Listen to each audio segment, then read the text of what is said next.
itu. Nah, kemudian syarat selanjutnya adalah untuk menghancurkan bahan organik ini, ya, kalau misalnya kita biarkan saja seperti begini, ini memang bisa juga menjadi kompos, tetapi waktunya akan sangat lama.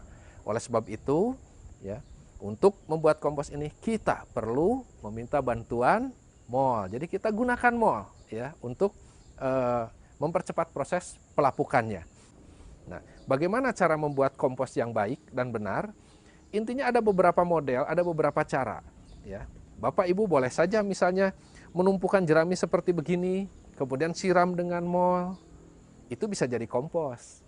Tetapi mungkin Bapak dan Ibu bisa melihat nilai estetikanya kurang, ya. Cenderung seperti tumpukan sampah. Nah, supaya nilai estetikanya baik, kemudian juga Bapak dan Ibu pada saat ditanya oleh rekan-rekan petani yang lain, Pak, berapa ton kompos yang Bapak dan Ibu berikan ke sawah atau yang Bapak dan Ibu aplikasikan ke sawah, Bapak dan Ibu bisa menjawab dengan pasti. Yang melapukan, ya, yang melapukan jerami ini itu adalah bakteri. Yang melapukan itu adalah bakteri. Pada saat, ya, pada saat ada bahan organik seperti ini, pintu masuk bakteri hanya ada di ujung sini dan ujung sini. Untuk melapukan seluas ini tentunya perlu waktu, karena memang koloni bakterinya juga terbatas hanya di ujung dan ujung. Nah ini, tetapi jika kita lebih kecilkan lagi, misalnya seperti ini, dengan, ya, koloni bakteri yang sama, tentunya ini akan jauh lebih cepat, ya, proses pelapukannya. Jadi itu maksud dari dicacah atau dipotong-potong.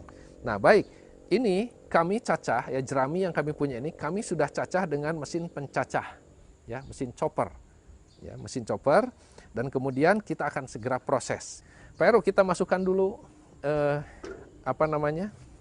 bahan organiknya. Ya, ini adalah jerami yang sudah dicacah. Kita masukkan ke dalam cetakan. Nah, seperti itu. Udah, kemudian injak-injak. Nah, supaya padat.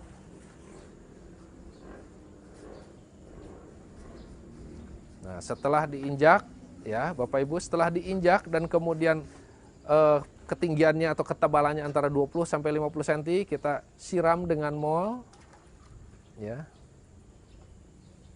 Nah, seperti ini, merata saja. Oke. Setelah merata, kita tambahkan lagi. Terus seperti itu, Bapak Ibu, ya. Sampai ke permukaan, atau ya sesuai dengan bahan organik yang Bapak atau Ibu punya. Itu saja intinya. Tidak perlu sampai sepenuh ini, tidak perlu. Ya, Bapak dan Ibu punya misalnya hanya setengahnya, sudah sampai setengahnya saja. Nah, seperti ini, kita injak-injak lagi.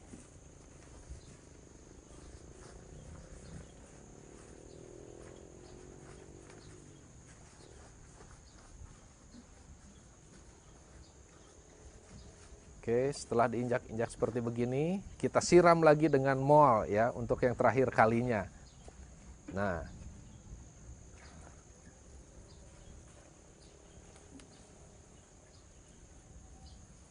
Oke, cukup. Nah, jika sudah seperti ini, ya, sudah seperti ini Bapak Ibu. Bapak Ibu, ini cetakannya jangan dibiarkan seperti begini. Langsung saja buka. Jadi Bapak dan Ibu cukup mempunyai satu cetakan saja untuk membuat mol, ya. Cetakannya kita buka, ya. Nah, seperti ini Bapak Ibu.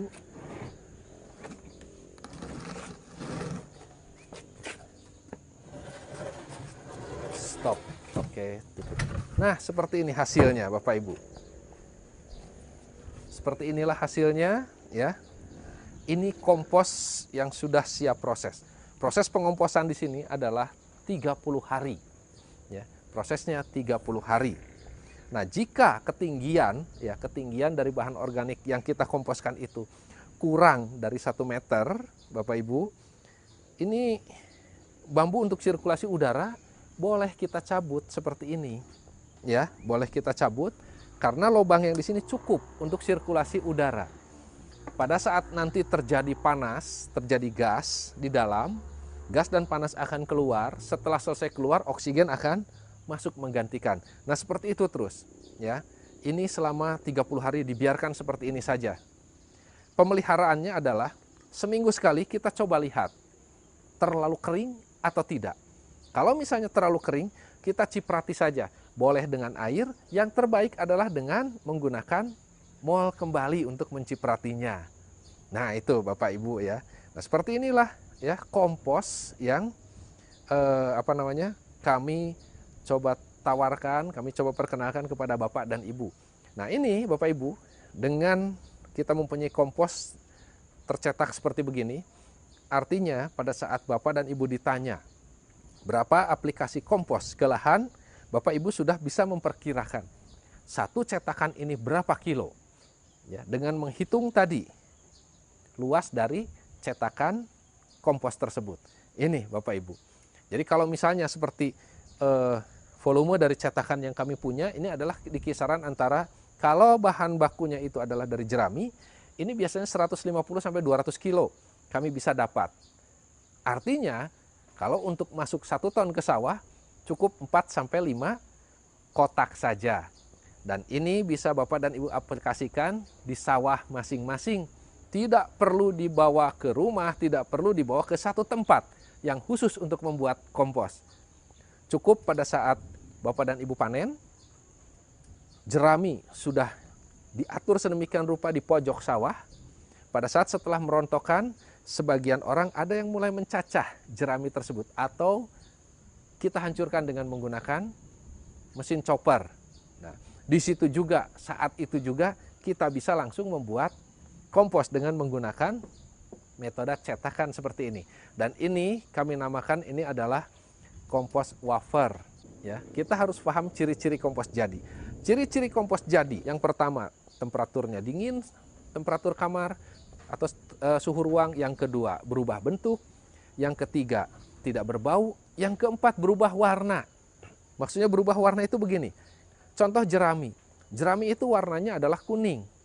Tapi setelah 30 hari menjadi kompos, dia akan berubah menjadi kecoklatan. Ya, berubah menjadi coklat. Intinya adalah jauh lebih tua perubahan warnanya.